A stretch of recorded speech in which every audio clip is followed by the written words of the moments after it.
Good afternoon, Chair and committee members. My name is Jessica Hewlett, and I'm here with Vote Riders to speak in opposition of SB 16. Vote Riders is a nonprofit organization dedicated to ensuring all citizens can exercise their freedom to vote. In 2024 alone, the Texas team at Vote Riders spoke with more than 5,500 Texas voters about our state ID laws, distributed more than 300,000 of our voter ID information cards, and assisted almost 2,000 Texas voters in getting the IDs that they need to vote. This direct experience has given us unique insight into the real challenges Texans face when navigating document requirements.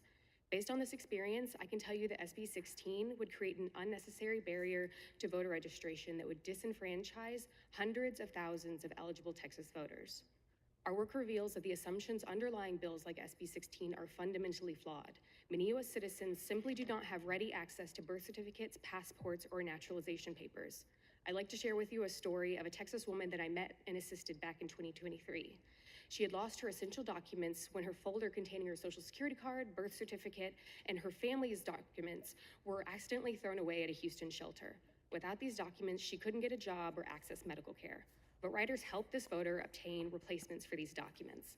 This experience isn't unique. Vote Riders' recent research shows that about 1.3 million voting-age citizens in Texas would have difficulty showing documentation proving their citizenship. Notably, SB 16 would also affect Texans across the political spectrum.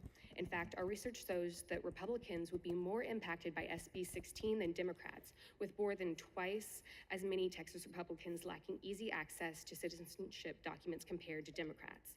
We also know from experience that in other states that proof of citizenship requirements lead to widespread disenfranchisement.